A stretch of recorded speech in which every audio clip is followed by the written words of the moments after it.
di Hanjoyo SSI. Selamat pagi Ibu Susanti.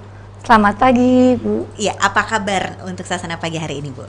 Baik. Oke, dan pagi ini kita akan membahas tentang pemantulan pada cermin ya, Bu? Iya, betul. Ya, tapi sebelumnya untuk pendengar di rumah jangan lupa untuk bisa saksikan belajar di RRI di link YouTube channelnya RRI Cirebon, atau bisa juga melalui streaming di RRI Play Go. Dan nanti untuk pendengar yang ingin bertanya boleh banget bisa WhatsApp juga ke WhatsApp Pro 2 di 0811 20 29 37. Dan nanti kita juga akan ada pertanyaan ya, Bu ya. Betul. Jadi nanti untuk pendengar di rumah harap disimak baik-baik. Dan ada yang ingin disampaikan juga ya sebelum kita memulai mata pelajaran hari ini. Betul. Ya, Bu Santi ya. Ya. Baik, untuk para pendengar semuanya, berkaitan dengan materi pembelajaran kita hari ini mengenai pemantulan cahaya pada cermin, saya meminta untuk semuanya menyiapkan sebuah sendok. Bisa sendok makan, seperti ini, sendok makan. Bisa juga sendok nasi seperti ini, dan atau sendok sayur seperti ini. Jadi silakan disiapkan dulu sendoknya, karena nanti kita ada aktivitas bersama. Oke, jadi itu ya, harap disiapkan pendengar, dan nanti kita akan kembali. Jadi pendengar tetap stay tune di sini di RRI Cirebon, Radio Tanggap Bencana COVID-19.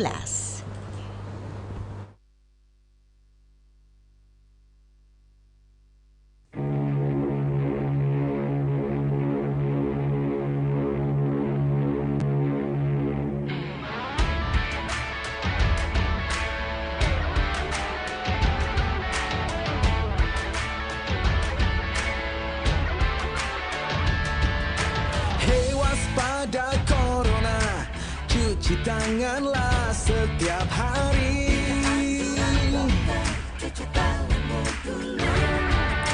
Jaga selalu jarakmu ketika kita berinteraksi.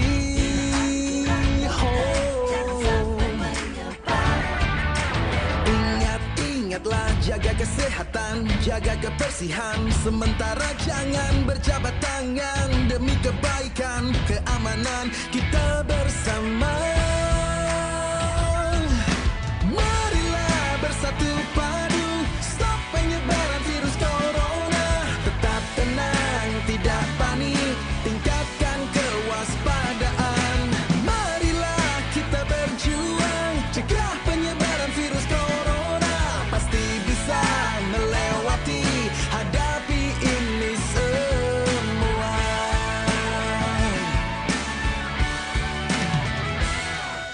Jangan kau sebar berita hoax yang tak jelas.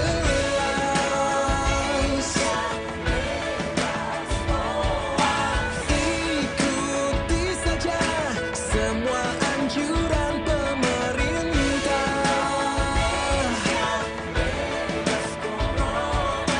Bekerja, belajar, dan beribadah di rumah. Marilah bersatu padu, stop penyebaran virus corona. Tetap tenang, tidak panik, tingkatkan kewaspadaan. Marilah kita berjuang, cegah penyebaran virus corona. Pasti bisa melewati, hadapi ini semua.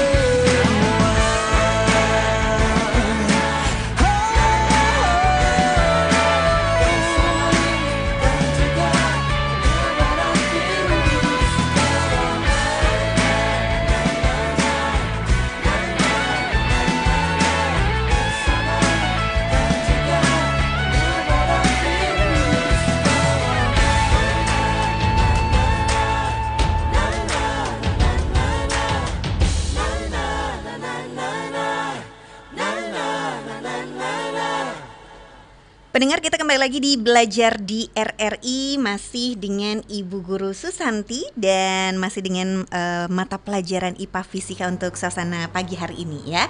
Dan materi kita untuk suasana pagi hari ini adalah pemantulan pada cermin ya, Ibu Santi ya.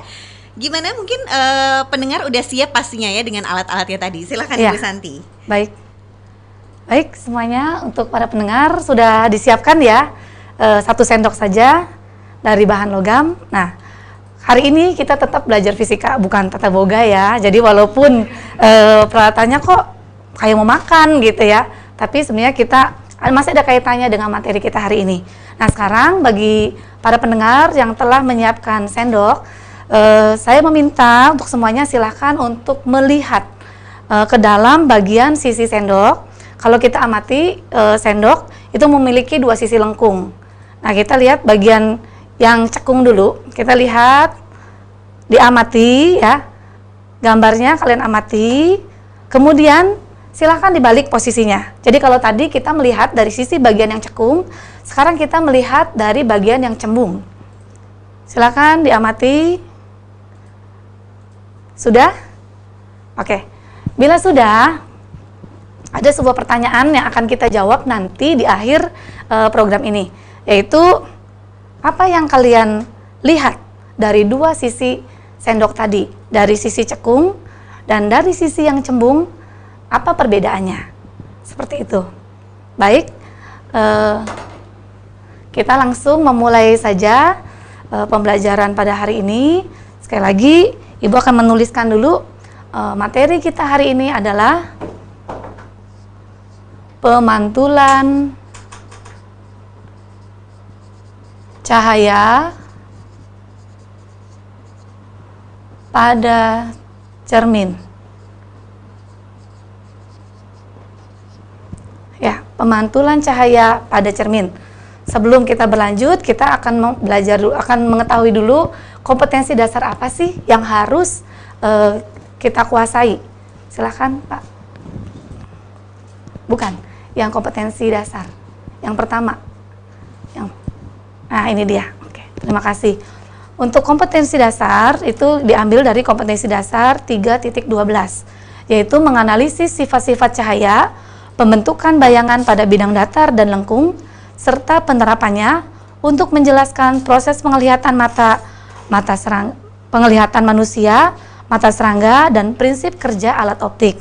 Sedangkan untuk KD keterampilan diambil dari 4.12, yaitu menyajikan hasil percobaan tentang pembentukan bayangan pada cermin dan lensa.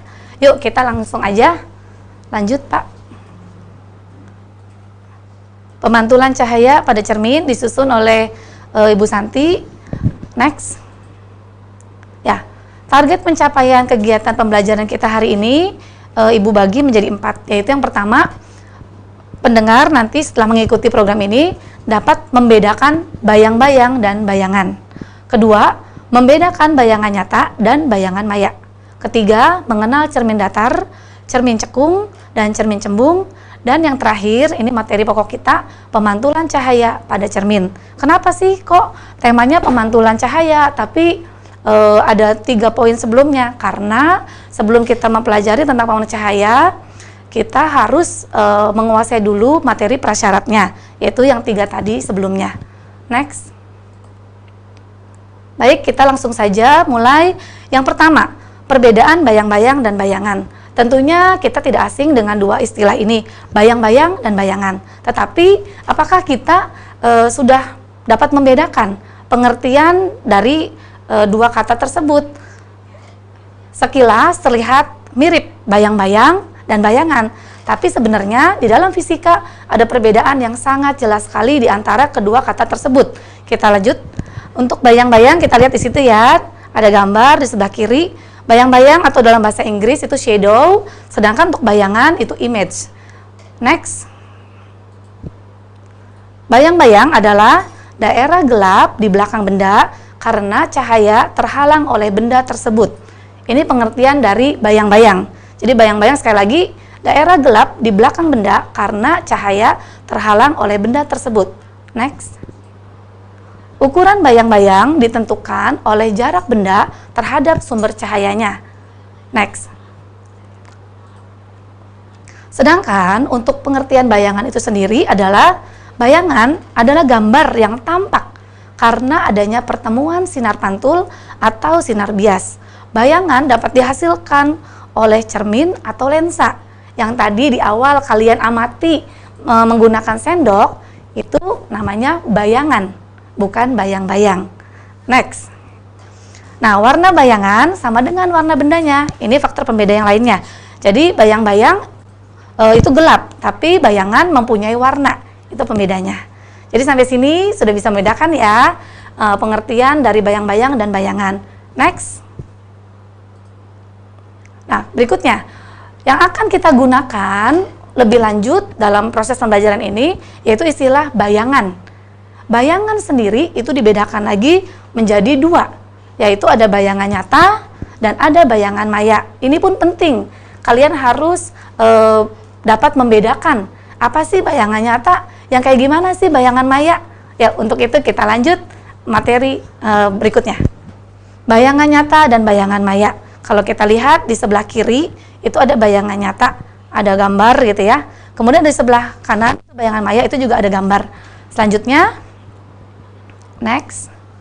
Yuk, bayangan nyata. Bayangan nyata adalah bayangan yang terbentuk karena pertemuan sinar pantul atau sinar bias dan dapat ditangkap oleh layar. Seperti yang tampak pada gambar. Di sebelah kiri itu ada bayangan yang terlihat jelas oleh layar, sebelah kanan juga sama. Berikutnya,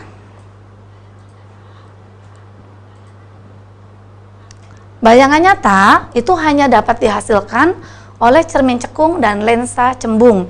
Jadi, untuk bayangan nyata itu khusus. Hanya cermin cekung dan lensa cembung saja yang bisa menghasilkan bayangan nyata. Itu bisa kalian amati, ada bayangan, ada gambar api dari lilin ya. Nah, itu bisa ditangkap oleh layar. Itu yang namanya bayangan nyata. Berikutnya, bayangan maya. Bayangan maya adalah bayangan yang terbentuk karena pertemuan dari perpanjangan sinar pantul atau sinar bias. Cermin datar, cermin cekung, dan cermin cembung dapat menghasilkan bayangan maya, seperti yang tampak pada gambar. Ada cermin datar, ada cermin cekung, dan yang paling kanan itu cermin cembung. Ketiganya dapat menghasilkan bayangan maya yang dapat diamati oleh mata kita. Berikutnya, selain cermin, ternyata lensa itu juga bisa menghasilkan bayangan maya. Ada lensa cekung dan lensa cembung. Keduanya sama-sama bisa menghasilkan bayangan maya. Jadi sampai sini, apakah pendengar sudah bisa membedakan antara bayangan nyata dan bayangan maya? Sekali lagi, untuk bayangan nyata itu bisa ditangkap oleh layar. Sedangkan untuk bayangan maya itu tidak bisa ditangkap oleh layar. Dan bayangan nyata itu merupakan hasil pertemuan dari sinar pantul atau sinar bias. Sedangkan bayangan maya itu hasil dari perpanjangan dari sinar pantul dan sinar bias. Next. Posisi bayangan. Kalau dilihat dari posisi bayangan, bayangan nyata itu posisinya terbalik. Sedangkan bayangan maya itu posisinya tegak. Lanjut. Ya, materi berikutnya adalah pengenalan tentang cermin datar. Jadi sebelum kita berlanjut ke materi pemantulan cahaya pada cermin, kita harus memastikan bahwa diri kita mengenal benar cermin itu sendiri seperti apa sih. Nah, cermin yang akan kita bahas di sini ada 3 jenis, yaitu cermin datar, cermin cekung, dan cermin cembung. Dan ketiganya ini memiliki karakteristik yang berbeda-beda. Yuk, kita akan sama-sama pelajari apa aja sih perbedaannya supaya nanti kalian tidak bingung dalam membedakan cermin datar, cermin cekung, dan cermin cembung. Mari kita lanjutkan. Yang pertama, cermin datar. Untuk cermin datar biasanya digambarkan itu berupa bidang datar gitu ya. Ada bagian yang diarsir. Bagian yang diarsir itu menunjukkan bagian belakang cermin. Nah, untuk cermin datar sendiri itu dibedakan menjadi 2 area, yaitu bagian depan nyata dan bagian belakang atau maya. Contohnya, ini Ibu bawa cermin datar, sebuah cermin datar. Ya, seperti ini. Biasanya kalau kita bercermin, nah ini ya, kita bercermin di sini. Nah, seperti ini. Bagian nyata atau bagian depan cermin itu adalah bagian di mana kita berada. Jadi benda itu selalu berada di bagian depan cermin atau nyata. Kan nggak mungkin ya ada benda yang maya, serem nanti ya. Nah, berikutnya untuk bayangan pada cermin datar itu berada di belakang cermin. Jadi bayangan hanya kita lihat di dalam cermin ini. Ya, seperti itu. Ini yang cermin datar. Permukaannya datar rata seperti itu. Ada dua bagian, hanya ada dua bagian, bagian depan dan bagian belakang. Seperti itu. Lanjut. Berikutnya. Nah, berikutnya bayangan yang terbentuk pada cermin datar. Bayangan berada di belakang cermin datar. Ya, tadi bayangan yang kita lihat, di sini juga kita bisa lihat bayangan itu berada di belakang cermin. Sifatnya adalah maya, tegak, dan sama besar. Jadi untuk cermin datar, itu bayangan yang terbentuk bersifat maya. Maya karena hanya ada di dalam cermin. Jadi bayangannya terbentuk tadi di area belakang cerminnya. Tegak, posisinya sama, tegak, tidak terbalik. Jadi kalau kepala kita posisinya di atas, bayangannya juga ada di atas posisinya. Dan sama besar ukurannya. Ya, jadi tidak mengubah ukurannya, jadi asli, real gitu ya. Untuk cermin datar ini murni, dia menunjukkan seperti apa bendanya. Berikutnya.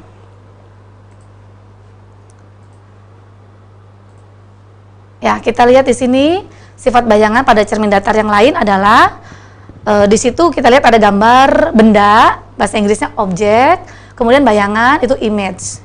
Ya, kemudian kita lihat di situ ada jarak benda sama dengan jarak bayangan. Atau nanti berikutnya disebut jarak benda itu SO. S itu dari kata space ya, space itu ada jarak gitu ya, spasi gitu. O-nya dari kata objek. Sedangkan untuk jarak bayangan SI. I-nya itu dari kata image, seperti itu. Jadi untuk jarak benda dan jarak bayangan itu nilainya ternyata sama. Artinya kalau kita sedang bercermin pada cermin datar, ketika kita mendekat, maka bayangan kita pun jadi mendekat. Tetapi ketika kita menjauh, bayangan kita pun menjauh. Seperti itu. Yang jadi acuan pengukuran adalah cerminnya. Jadi sekali lagi yang jadi titik acuannya itu dari cermin, diukurnya antara SO dan SI-nya. Yang lain tinggi benda sama dengan tinggi bayangan. Itu nanti lambangnya HO, tinggi bayangan HI. Berikutnya,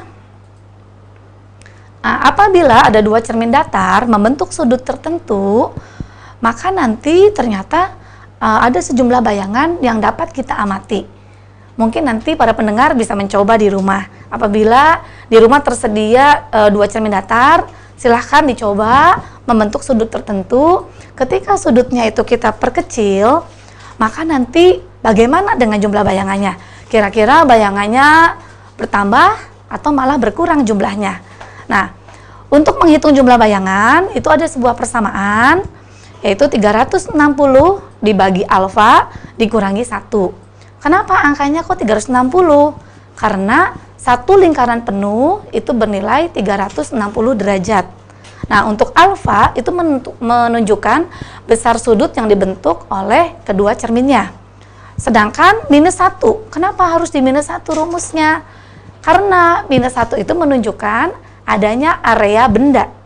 Jadi, dari 360 dibagi alfa atau sudut antara dua cermin harus dikurangi 1 dulu. Karena 1 itu merupakan bagian dari bendanya. Nah, sisanya itu nanti miliknya bayangan. Seperti itu. Berikutnya, next dulu ya, sebelum ke kuis. Berikutnya kita akan berlanjut ke pengenalan tentang cermin cekung.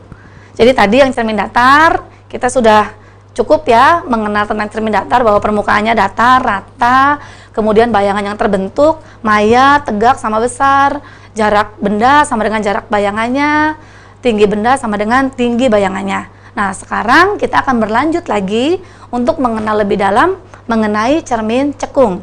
Seperti apa sih cermin cekung? Bayangannya kayak gimana sih pada cermin cekung? Yuk kita sama-sama belajar. Cermin cekung, ya, ini contoh-contoh penggunaan cermin cekung ya. Ada untuk cermin berhias, bisa untuk melihat gitu ya. Kemudian ada cermin cekung yang digunakan pada mikroskop sebagai pengumpul cahaya, kemudian ada juga sebagai pemantul pada senter. Itu kegunaan cermin cekung dalam kehidupan sehari-hari. Yuk kita lihat lebih lanjut. Selanjutnya, pengertian cermin cekung. Jadi cermin cekung itu yang kayak gimana sih gitu ya? Cermin cekung adalah cermin yang permukaannya melengkung seperti bagian dalam permukaan bola. Tadi kalau yang masih dipegang sendoknya bisa dilihat sama-sama. Yuk kita lihat bersama ya. Ya ini ya. Kalau kalian amati sendok yang tadi kalian gunakan, ini ya, kalau kita lihat di sini seperti bagian ada yang melengkung ya, seperti bagian sebuah bola. Nah, cermin cekung itu bagian cekungannya. Ini ya. Jadi bagian dalam bolanya yang ini. Ini bagian dalamnya. Nah, untuk yang cembung itu nanti yang ini berikutnya. Jadi sekarang kita akan membahas cermin cekung atau bagian dalam sebuah bola. Ini bagian dalamnya. Sekali lagi ya. Berikutnya. Nah, karena karena cermin cekung itu merupakan bagian dari sebuah bola dan bola itu memiliki pusat gitu ya. Di mana jarak pusat ke cermin itu namanya jari-jari. Nah, kalau di matematika kalian sudah belajar ada jari-jari, pasangannya ada diameter gitu ya. Nah, tapi kalau di cermin itu berbeda. Nanti ada istilah jari-jari, nanti ada muncul istilah yang namanya fokus. Fokus itu nilainya setengah dari jari-jari lingkaran cermin. Atau bisa dikatakan jari-jari itu bernilai 2 kali fokus. Seperti itu. Lanjut. Next ya. Nah, seperti hanya cermin datar, bagian pada cermin cekung pun dibagi menjadi 2 bagian utama. Ada bagian depan dan ada bagian belakang. Sekali lagi, yang diarsir itu menunjukkan bagian belakang. Sedangkan permukaan yang halus itu untuk menunjukkan bagian depan atau tempat di mana kita akan bercermin. Itu di depannya cermin. Jangan di belakang cermin, nggak bisa ya. Nah, kemudian kita lihat berikutnya di bawah itu ada tulisan benda atau objek pasti berada atau diletakkan di bagian depan cermin cekung karena benda selalu nyata. Next. Nah, berbeda dengan cermin datar tadi, untuk cermin cekung karena memiliki fokus, memiliki jari-jari, maka pada cermin cekung ada pembagian ruangan lagi. Jadi tadi cermin cekung ada 2 bagian utama, bagian depan dan bagian belakang. Nah, dari 2 bagian utama tadi bisa dibagi menjadi 4 ruangan. Nah, 4 ruangan tersebut dibagi berdasarkan atau pembatasnya cermin itu sendiri, fokus, dan jari-jarinya. Jadi itu sebagai pembatasnya. Nah, ruang 1 itu di antara cermin dan fokus. Ruang 2 itu di antara fokus sampai ke jari-jarinya. Sedangkan ruang 3 berada di belakang jari-jari atau melewati jari-jarinya. Dan ruang 4 itu posisinya berada di belakang cermin. Atau ruang 4 ini nanti maya, adanya di belakang cerminnya. Berikutnya, ya. Nah, pembagian ruangan pada cermin cekung itu diperlukan untuk menentukan sifat bayangan yang terbentuk. Nah, pada peristiwa pembentukan bayangan pada cermin cekung itu ada persamaan ruang benda ditambah ruang bayangan, hasilnya selalu 5. Jadi sekali lagi, ruang benda ditambah ruang bayangan, hasilnya selalu 5. Ingat ya, tadi pada cermin cekung ada 4 ruangan. Ruang 1, ruang 2, ruang 3 adanya di depan. Nah, ruang 4 adanya di belakang. Ini contoh ya. Contoh itu pada gambar di bawah. Ketika benda berada di ruang 3, maka bayangan yang terbentuk itu nanti ada di ruang 2. Sekali lagi, mematuhi peraturan atau persamaan ruang benda ditambah ruang bayangan, hasilnya 5. Ketika benda berada di ruang 3, itu kita lihat gambarnya ya. Benda posisinya ada atau melewati jari-jari. Berarti benda ada di ruang 3. Nah, bayangannya nanti terbentuk di ruang 2, yaitu di antara fokus dan jari-jarinya. Seperti itu. Berikutnya, ya, menentukan sifat bayangan yang terbentuk pada cermin cekung. Karena area nyata pada cermin cekung itu meliputi ruang 1, ruang 2, ruang 3 dan ada titik fokus dan jari-jari, maka pada cermin cekung itu ada variasi bayangan yang terbentuk. Jadi ada 5 kemungkinan benda bisa diletakkan, yaitu benda bisa diletakkan di ruang 1, di ruang 2, di ruang 3, di titik fokus, ataupun di jari-jarinya. Yuk kita lihat sama-sama setiap posisi benda yang ada, nanti pengaruh ke bayangannya seperti apa sih? Yang pertama, ini ketika benda diletakkan di ruang 1. Ketika benda di ruang 1, maka bayangan akan terbentuk di ruang 4. Ingat, ruang benda ditambah ruang bayangan hasilnya 5. Jadi 1 ditambah 4 hasilnya 5 ya. Jadi ketika benda di ruang 1, maka bayangan akan terbentuk di ruang 4. Di ruang 4 tadi kita sudah belajar bahwa ruang 4 itu adanya di belakang cermin. Karena di belakang cermin, maka bayangannya bersifat maya, tegak, dan diperbesar. Kok bisa sih diperbesar? Ya, untuk mengetahui ukuran diperbesar atau diperkecil, kita bisa membandingkan antara nilai ruang benda dan ruang bayangannya. Tadi bendanya kan adanya di ruang 1. Nah, bayangannya ada di ruang 4. Bayangan bernilai 4, benda bernilai 1. Kan lebih besar yang bayangannya. Bayangannya 4, bendanya 1. Makanya nanti bayangannya diperbesar. Berikutnya,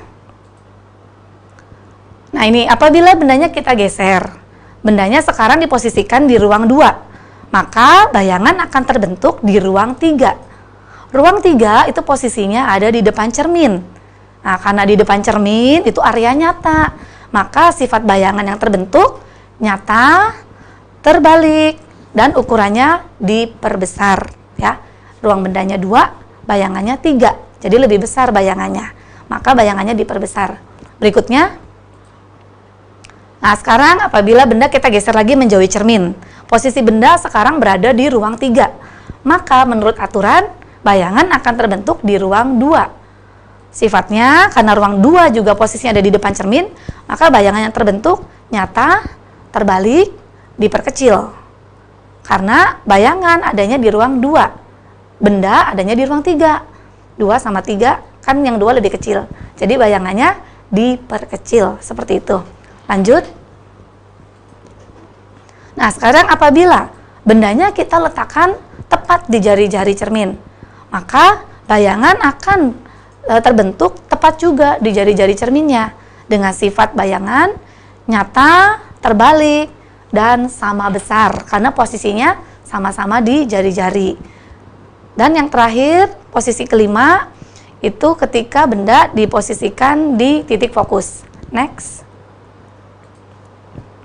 Ketika benda diposisikan di fokus cermin, maka nanti ada sinar pantulnya yang terbentuk sejajar. Karena sejajar, maka tidak akan ketemu. Oleh karena itu, ketika benda diletakkan tepat di fokus cermin cekung, maka tidak terbentuk bayangan. Karena sinar pantulnya sejajar. Nah, nanti untuk proses, kok bisa sih kayak begini? Untuk proses perpotongan sinar pantul, jalannya sinar pantul, sinar datang, itu akan kita bahas berikutnya. Jadi sabar ya, ini step by step dulu, pelan-pelan tapi pasti ya. Selanjutnya, oke, setelah kita sama-sama belajar tentang cermin cekung, kita berlanjut. Sekarang kita akan mengenal cermin cembung. Tapi kayaknya kita harus istirahat dulu ya, biar bisa mencerna ada waktu apa yang tadi sudah kita pelajari bersama. Terima kasih. Waktunya kentongan. Pemakaian masker menjadi salah satu standar pencegahan virus COVID-19. Mulai tanggal 5 April 2020, pemerintah mewajibkan kepada masyarakat Indonesia untuk menggunakan masker ketika terpaksa harus beraktivitas di luar rumah. Masker disarankan harus menutupi hidung hingga dagu, tidak longgar dan tidak lebih digunakan dari 4 jam. Khusus untuk masker kain, setelah pakai dicuci menggunakan sabun. Penggunaan masker sangat penting untuk menjaga apabila kita bersin tidak menular ke orang lain. Begitu juga saat orang lain bersin tidak menular ke kita. Kepatuhan warga Indonesia untuk mematuhi standar pencegahan COVID-19 akan membantu mempercepat pemutusan wabah ini. RRI Radio Tanggap Bencana. RRI Radio Tanggap Bencana COVID-19.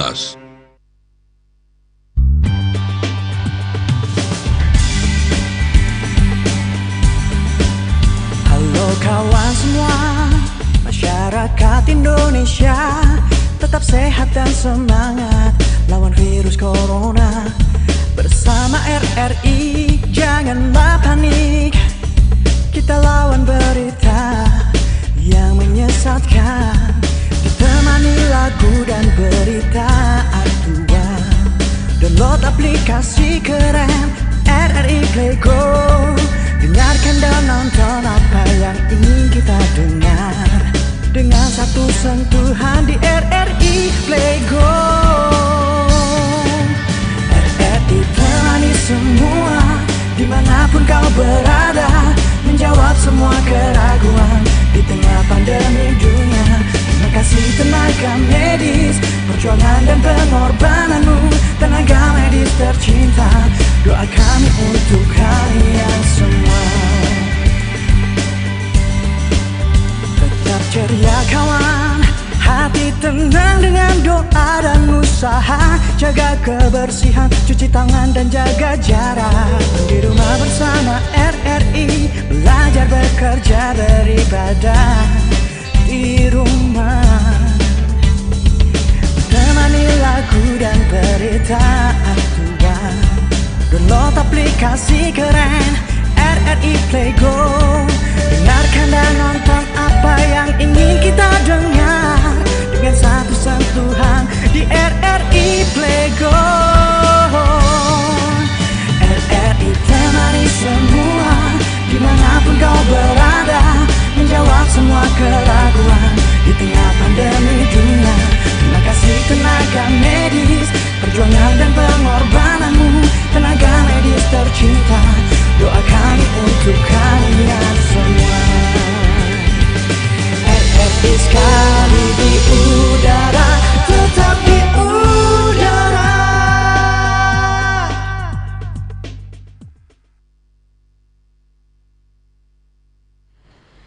RRI Cirebon, Radio Tangga Bencana COVID-19. Kita lanjut lagi ya, belajar di RRI untuk kesempatan hari ini masih bersama Ibu Santi dan masih dengan materi kita hari ini ya Bu ya, yaitu pemantulan cahaya pada cermin. Akan ada kuis dulu ya Bu ya? Boleh ya. Kuisnya apa nih Bu untuk hari ini? Ya, silakan Pak ditayangkan. Untuk kuisnya bisa lihat gambar slide ke-21. Ya, ini dia kuisnya yang pertama. Perhatikan gambar berikut ini. Lilin diletakkan sejauh 8 cm di depan sebuah cermin datar. Apabila cermin datar tersebut digeser 2 cm menjauhi lilin, maka jarak bayangan lilin terhadap lilinnya sekarang menjadi berapa sentimeter? Silahkan dicoba dulu ya.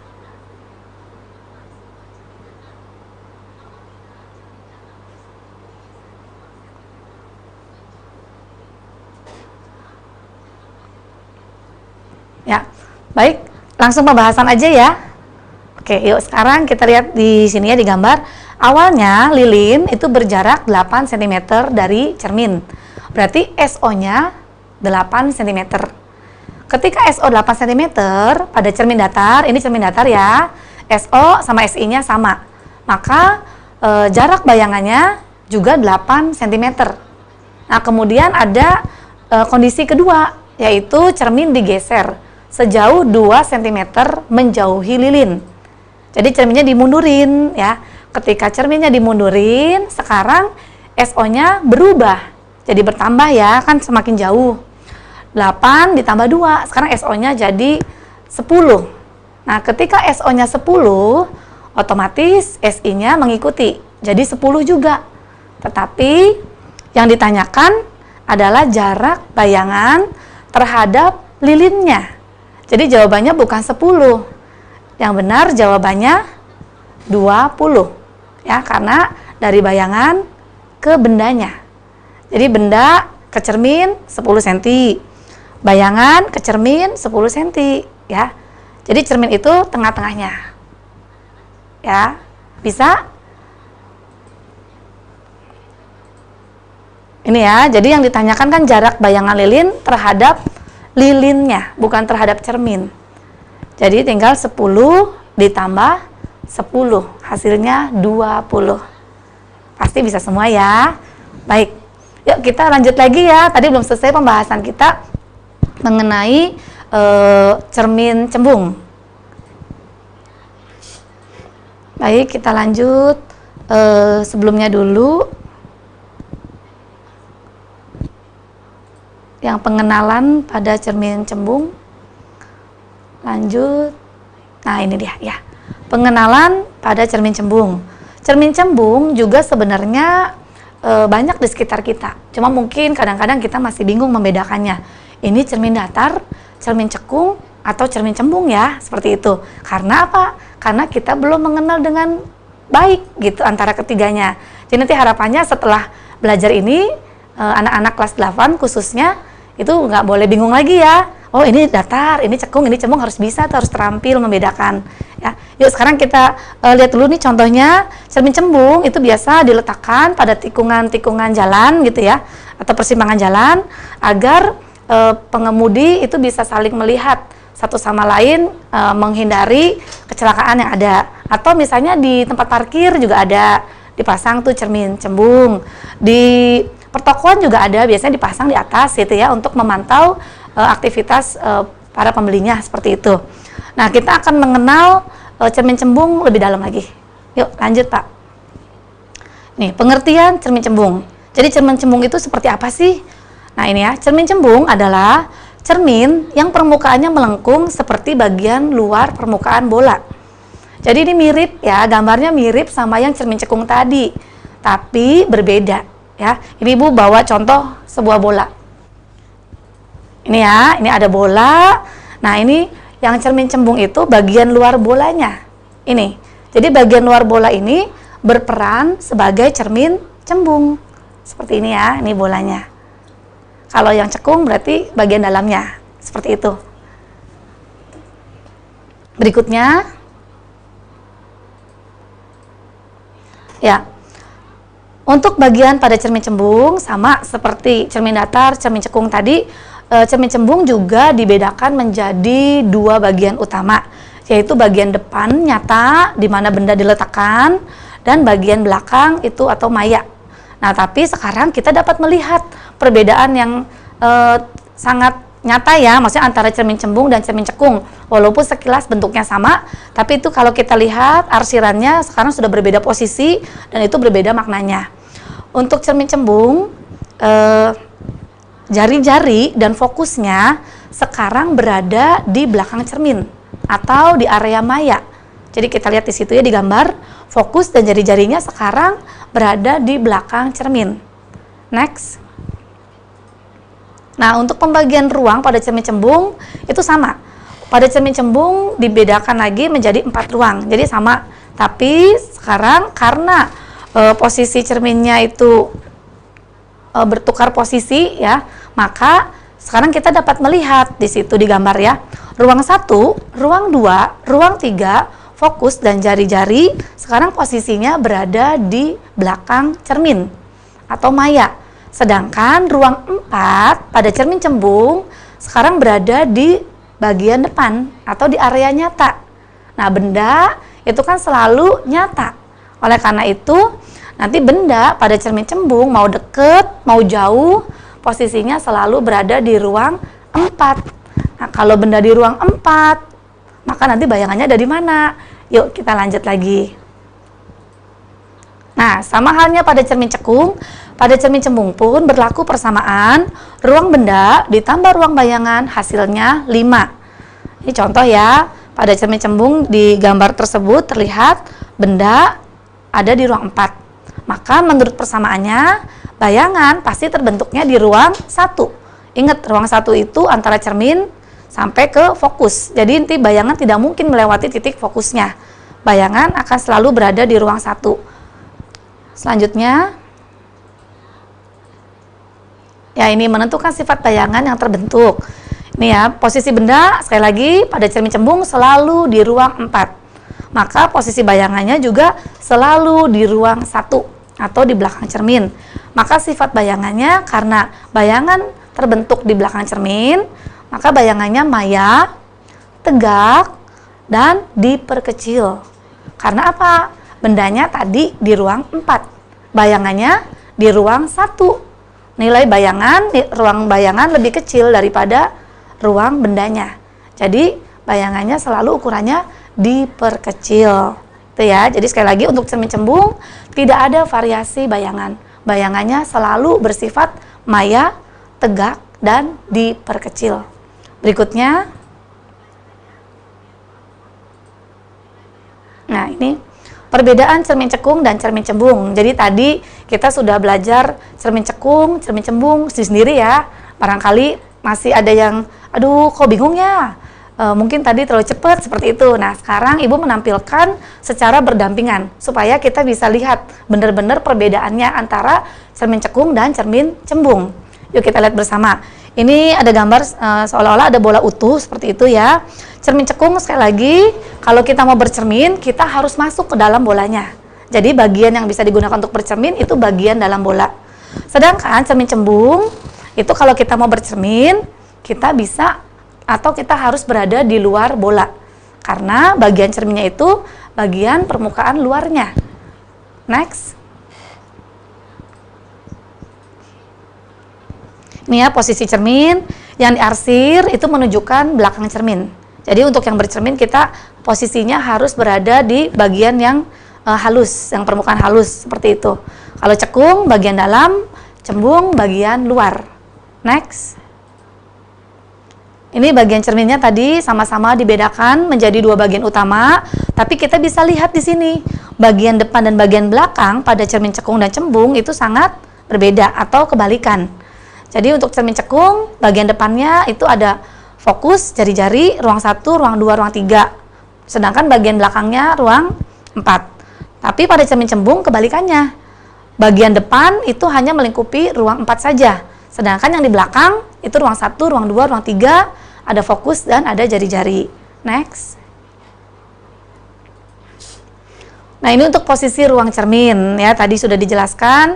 Ini agar lebih jelas ada gambarnya. Ini ya, tadi untuk ruangan posisinya sama, ruang 1 itu di antara cermin dan fokus. Ruang 2 itu di antara fokus dan jari-jari R. Ruang 3 itu melewati jari-jari atau di belakang jari-jari. Sedangkan ruang 4 itu posisinya berseberangan dengan ruang 1, 2, dan 3. Yang membedakan pada cermin cekung dan cembung posisi depan dan belakangnya. Dan itu sangat mempengaruhi pada pembentukan bayangan yang terjadi. Next. Variasi bayangan pada cermin cekung.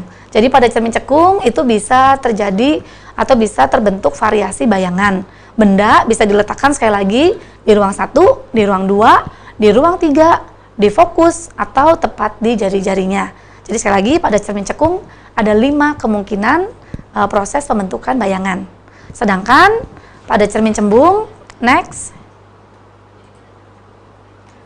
itu bayangan hanya yang terbentuk pasti selalu di ruang 1 karena bendanya pasti berada di ruang 4. Jadi sifat bayangan pada cermin cembung itu bisa dipastikan selalu maya, tegak, dan diperkecil.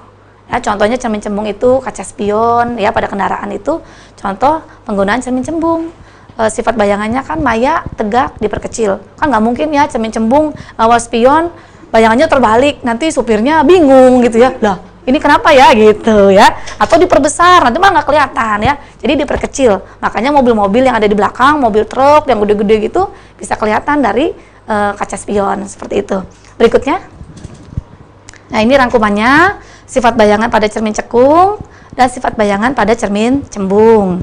Ini ya terlihat jelas ruang bendanya 1, bayangannya 4. Ketika ruang bendanya 2, ruang bayangannya 3. Ketika ruang bendanya 3, ruang bayangannya 2. Kalau dijumlahkan antara ruang benda dan ruang bayangan hasilnya selalu 5 gitu ya. Sedangkan pada cermin cekung untuk sifat bayangan dilihat ruang bayangannya. Kalau ruang bayangannya di ruang 4, tadi ruang 4 tuh adanya di belakang, maka sifatnya maya. Kalau maya itu pasti tegak. Sedangkan untuk yang bayangan di ruang 3 dan ruang 2 itu kan posisinya di depan cermin. Makanya bayangannya sifatnya nyata. Dan kalau nyata itu pasti terbalik posisinya. Untuk ukuran dibandingkan saja antara ruang benda dan ruang bayangannya. Kalau ruang bayangannya lebih besar, berarti nanti ukuran bayangannya juga diperbesar. Tapi kalau ruang bayangannya lebih kecil, maka bayangan yang terbentuk diperkecil, seperti itu. Next. Nah, ini bayangan nyata pada cermin cekung. Jadi yang bisa menghasilkan bayangan nyata, sekali lagi itu hanya cermin cekung pada cermin ya. Nanti di lensa berikutnya ada lagi. Nah, ini cermin cekung dapat menghasilkan bayangan nyata. Bayangan nyata berada di depan cermin atau satu area dengan bendanya dan dapat ditangkap oleh layar seperti gambar di atas gitu ya. Jadi itu ada bayangan dari api lilin yang bisa ditangkap oleh layar di mana posisinya terbalik seperti itu. Next. Nah, ini bayangan maya pada cermin cekung dan cembung. Cermin cekung selain menghasilkan bayangannya nyata, cermin cekung pun bisa menghasilkan bayangan maya. Jadi bayangan maya ini sebenarnya dihasilkan oleh cermin datar, cermin cekung, dan cermin cembung juga. Tetapi yang membedakan adalah ukuran bayangannya. Kalau pada cermin datar, itu mayanya ukurannya sama besar dengan benda. Tapi kalau pada cermin cekung, bayangan maya ukurannya pasti diperbesar kalau cermin cekung. Tetapi kalau pada cermin cembung, bayangan maya yang dihasilkan ukurannya diperkecil. Jadi diingat-ingat ya, sama-sama bayangan maya, tetapi yang berbeda adalah ukurannya. Berikutnya. Nah, ini sekarang kita mulai masuk. Inilah sebenarnya materi inti kita, pemantulan cahaya pada berbagai cermin. Jadi kenapa sih kok tadi bisa ya bendanya di ruang 1, bayangannya kok bisa di ruang 4. Terus ketika bendanya pada cermin cekung diletakkan di ruang 2, kok bisa sih bayangannya ada di ruang 3. Terus kalau bayangannya di jari-jari, kenapa bayangannya kok bisa pasti jari-jari gitu ya. Nah, sebenarnya anak-anak atau pendengar di rumah pun bisa nanti mencoba sendiri di rumah proses pembentukan bayangan pada cermin datar, cermin cekung, dan cermin cembung. Yuk kita lanjut lagi. Ya, ini dia, kita lihat pemantulan cahaya pada berbagai cermin. Yang atas itu ada cermin datar, kemudian bawah yang sebelah kiri itu cermin cekung, dan bawah yang kanan itu cermin cembung.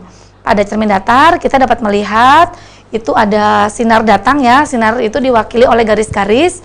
Sinar datang itu ada arahnya menuju ke cermin. Jadi sekali lagi diingat-ingat, untuk sinar datang berarti arah panahnya menuju ke cermin, jadi datang ke cermin.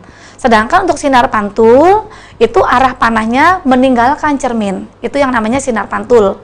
Jadi jangan tertukar ya antara sinar datang dan sinar pantul, itu berbeda. Nah, kalau kita lihat pada cermin cekung, itu ada sinar datang yang sejajar dengan sumbu utama. Ternyata dipantulkannya berkumpul di titik fokus gitu ya. Jadi cermin cekung itu ternyata memiliki sifat mengumpulkan cahaya atau konvergen. Sedangkan untuk cermin cembung itu ketika ada cahaya sejajar dengan sumbu utamanya, ternyata kalau kita lihat pemantulannya menyebar gitu ya. Jadi menyebarkan cahaya.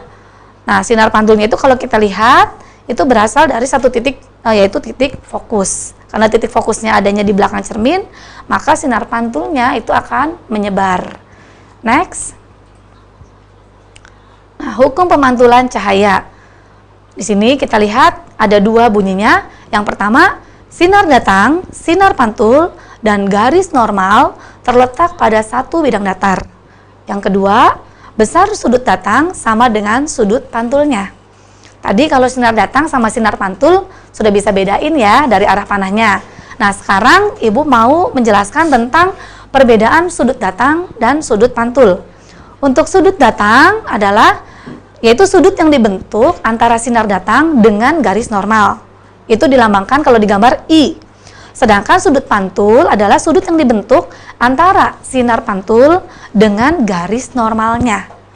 Seperti tampak pada gambar berikutnya. Nah, ini pembentukan bayangan pada cermin datar. Di sini ada dua contoh ya. Ada yang sebelah kiri itu ada lilin. Kita lihat di situ ada sinar datang dari yang sumbernya dari benda, yaitu dari lilin gitu ya, mengenai cermin. Kemudian oleh cermin dipantulkan sesuai dengan hukum pemantulan tadi, ya. Nah, ternyata itu nanti si sinar pantul kalau diperpanjang ke belakang cermin akan bertemu di satu titik. Nah, itulah titik pertemuannya merupakan letak dari bayangan yang terbentuk. Sedangkan sinar pantul yang masuk ke mata kita itu membuat kita dapat melihat bayangan dari lilinnya. Yang sebelah kanan pun sama itu penjelasannya, ya. Jadi bayangan terbentuk dari pertemuan perpanjangan dua sinar pantul. Bayangan seperti ini namanya bayangan maya. Jadi sinar pantulnya ketemunya hasil dari perpanjangannya. Next.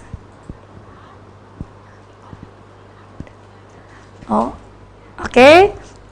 Baik, mungkin tadi kita bahas pertanyaan dulu ya Bu ya, yang tadi kuis ya. Iya. Sebelum menyelesaikan sedikit lagi, mungkin dirangkum dari semua untuk materi pada pagi hari ini Iya, aja dulu Bu ya, baik. sebelum kita ke pertanyaan. Oh iya. Silakan. Slide yang paling terakhir. Mhm. Paling terakhir. Ya, ini kesimpulan dari apa yang sudah kita jalani sepanjang 1 jam ini. Ya. Yang pertama, bayangan itu berbeda dengan bayang-bayang. Jelas ya bedanya. Yang kedua, bayangan itu ada 2 jenis, yaitu bayangan nyata dan bayangan maya. Yang ketiga, bila ada cahaya mengenai cermin, maka cahaya tersebut akan dipantulkan. Dan yang terakhir, pertemuan 2 sinar pantul dapat membentuk bayangan. Oke. Seperti itu. Dan kuis hari ini jawabannya ternyata ada yang jawab 20, ada yang jawab 12 nih. 20 tadi siapa ya? Benar apa enggak nih Bu Santi? Oh iya. Jawabannya. Ya, Jawabannya tadi sudah sempat dibahas sih. Ya, hah? Jawabannya yang benar 20. Oke, Iya. jadi tadi tuh akun siapa ya? Sebentar. Ini biar Iya. enak kali ya. Dikasih tahu yang benar jawabannya itu. Oke. Yasmin Latifah Mumtaz. Ya. Itu yang jawab 20. Tadi juga sempat ada yang 20 tapi dia di-delete lagi, nggak tahu mungkin karena nggak yakin kali ya Bu. Iya.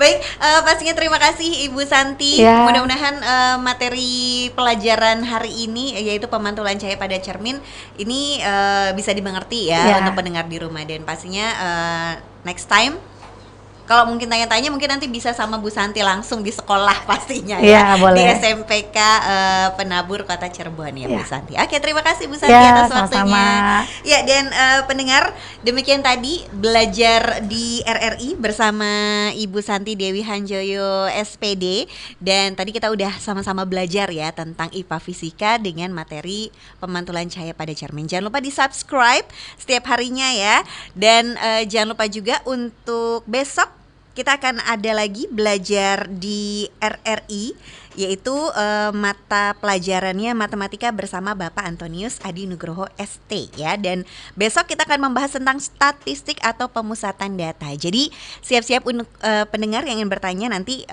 bisa dicatat, atau mungkin ada yang pengen ditanya ini masih nggak ngerti tentang statistik, nanti boleh banget bisa WhatsApp ke 0811 20 29 37, atau nanti bisa lihat langsung di link YouTube-nya RRI Cirebon besok ya. Jadi jangan lupa bakal ada Bapak Antonius Adi Nugroho ST, itu mata pelajarannya matematika dan materinya adalah statistik atau pemusatan data ya. Nanti Naila akan kembali lagi, jadi pendengar tetap stay tune di sini di RRI Cirebon, Radio Tanggap Bencana COVID-19. Indonesia,